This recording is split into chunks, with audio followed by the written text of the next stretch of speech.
Turn off the radio, turn off the radio, turn off the radio tonight. We have an amazing person in the studio with us at the moment, Melbourne-based singer-songwriter known as Mani Blü. Liam, welcome. Thank you. Thank you for having me. No worries, it's an absolute pleasure. And you performed your main single from your EP, which is Turn Off the Radio for us, which is awesome. Yeah, my debut single. That's so exciting. That's so exciting. Yeah, I'm super excited to be here and just like to finally have it out. So it's super exciting. That's so good. So we'll just start with your name, Mani Blü. Can you tell us about how that came to be? Well, it's not very mysterious or anything. It's Mani is the name that my mum used to call me when I was younger. She still does. And I used to get called Blue a lot in uni because I had blue hair at the time. And so I just kind of like formed like those two.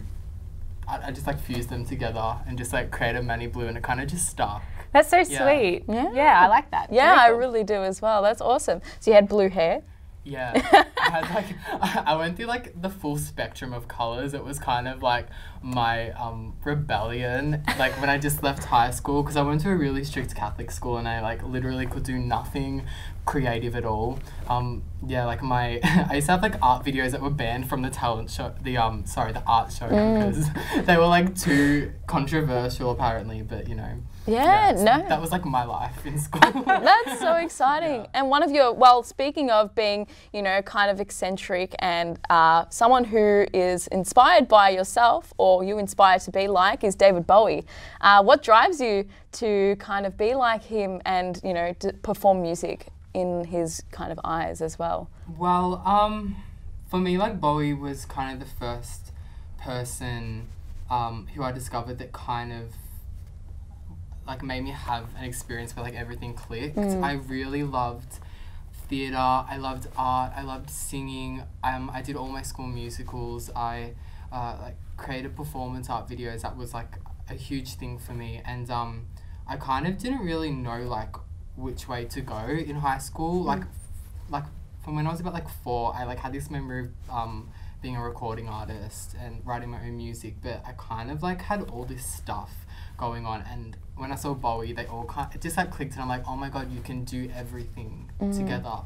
So that was really kind of like a pivotal time for me. So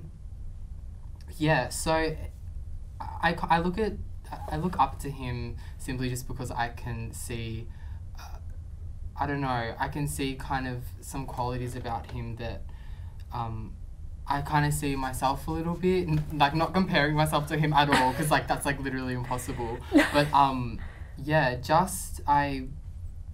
he's just such a huge inspiration for me. Like when I watched him perform like on just like YouTube videos and stuff, it just like ignites such a drive in me to just do more and like push my own boundaries more. So yeah, that's well, we all love David Bowie. I love David Bowie as well. So that's gorgeous. Yeah, so you've obviously had this creative drive within you. So is music something that you always wanted to do you think? And because you went to the Australian Institute of Music, so can you tell us a bit about your journey into music and where you are today? Yeah, so when I was about 5, I remember like begging my mum to like enroll me into singing and dancing lessons. And that really came from nowhere. Like none of my family members are musical at all, or are really into art or anything like I am. So it kind of, it was kind of really random. Like there wasn't really like any outside kind of pressure from anyone. So I remember I was just like begging my mum, and I finally started doing like singing and dancing. And then when I went into high school, I started doing like acting and drama, and like, you know, kind of doing the whole like kind of spectrum of everything, like the sets and props and costume design and makeup.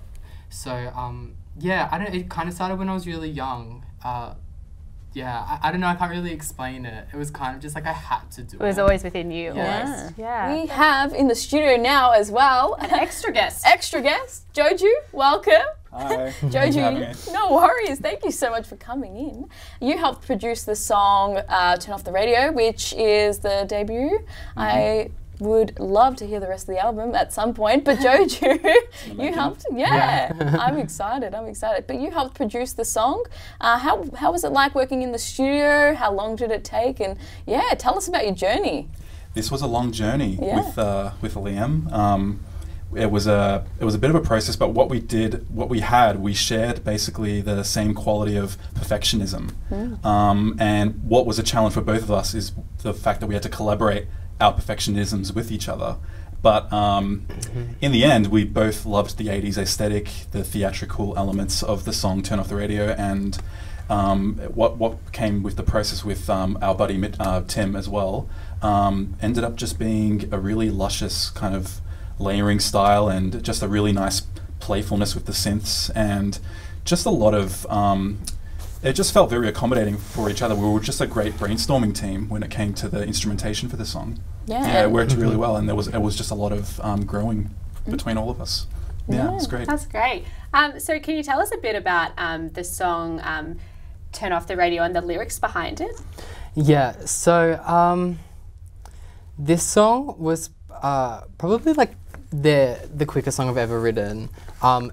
It really kind of like flowed through my pen, and that was probably like the first and like only time I've like experienced that, where it really just felt like this like creative energy was just like going through me, and like I didn't really have to think about it.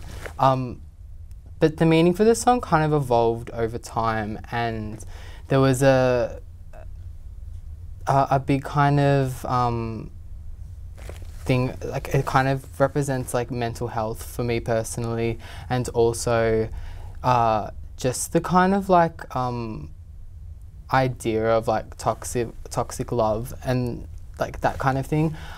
So for me, like the way I explain it is that the radio is like it's transmitting a signal into outer space to someone else, but it's kind of only one way, and like you really just want to like shut it off.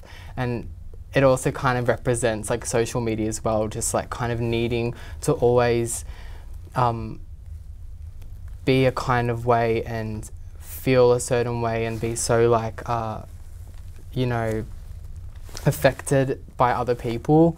So yeah, it was just kind of like I was in a time where I just really wanted like everything to go away, and I just kind of created this metaphor for all those kinds of things, and like it's super complex in my head, where like I find it very hard to explain what it actually means, because it's almost more of like a feeling. But yeah, that's probably like the best I can describe it. Yeah. Yeah. So it's more so like in your mind, it's obviously complex, and it also can be perceived in that way by the audience and the people who are listening to it as well, which is really awesome. Yeah. And I really like that. That's so good. So yeah, obviously you released it on Monday. What have been the initial thoughts so far from hearing the track? Yeah, it's actually gotten pretty good like reviews from people, like even in like my own families, which is like really important to me. Mine because because like, you know, family don't lie usually. Yeah, and, you hope not. No, you hope not. And yeah, so like just from friends as well, like the reception for it has just been like really amazing. I think that like everyone's kind of getting from it what I wanted them to get from it, which was just kind of like an innocence about it. I didn't want to overproduce it or oversing it or think too much about it, because I don't think that that's what it is. It's really authentic to itself and its genre, and I just really wanted to leave it that way and not kind of modernize it and make it something else. And I think it's very like, it's special because of that. So yeah, and I think a lot of people are seeing that. Like I've gotten some great reception from like different magazines, like Lesbians on the Loose premiered it, and I just had a Q&A come out on Pile Rat. So yeah, that's really so exciting. Yeah, and I hope that the audience at home can get on board. Would you like to tell them where they can find you on social media? Yeah, so my Instagram is Mani Blü Music. Facebook is the same. Twitter is the same, I'm pretty sure. And yeah, I'm pretty sure that's all I really use. Yeah. So yeah. Well, we're excited to see you come out live on show, hopefully soon in the future. But thank you so much for joining us, guys. I really appreciate it. You so are much. absolutely amazing. Turn off the radio. Turn off the radio. Turn off the radio. Turn off the radio.